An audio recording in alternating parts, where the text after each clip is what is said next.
landmark that, despite its less than wholesome reputation, most San Angeloans speak of with tongue-in-cheek pride. The building was bought in 1902 by a couple, Mr. and Mrs. Hattie, to use as a bar downstairs and a living quarters upstairs. A short while into their marriage, Mrs. Hattie realized how much she despised drinking, and the couple filed for divorce. In the settlement, Mr. Hattie kept the bar, and Miss Hattie kept the second floor. She opened it up as a boarding house, but quickly found that a bordello would be much more profitable. Mrs. Hattie called her business Miss Hatties, and was one of several bordellos on Concho Street. One of the most popular girls was Miss Goldie. She was a beautiful blonde who had her way with everyone she came across. Ranchers, cowboys, businessmen of the town happily paid $2 for her favors, twice the charge of most girls.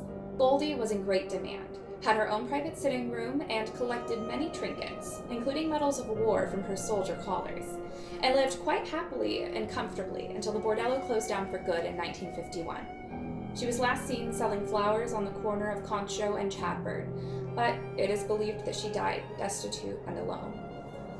But many paranormal experts believe that restless souls return to the places they found most pleasing to them in life, and it wasn't long before the new residents of 18 East Concho began feeling Miss Goldie's presence.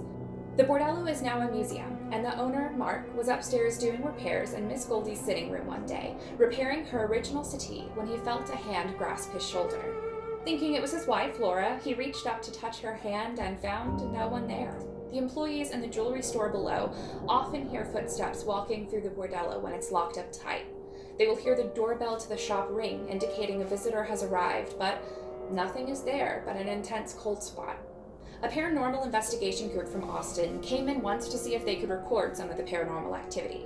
The investigations began as most, but when the investigators did not get what they wanted, they began antagonizing the ladies of the long, dark night in unkind ways. Their rude tactics lasted the night, but the group got nothing. The next day, Mark locked up and began the drive to his home on the lake. As he pulled up to the house, he got a call from the police that the alarms were going off, and he headed back to the store.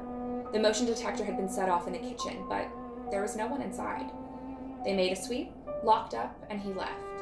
As he made it home again, the phone went off. The alarm had been triggered in Miss Goldie's room. He drove back to check it again.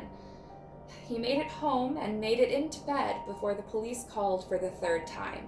He told him that he would take care of it, and prepared to leave again when his wife said, "I bet your investigator friends upset the girls.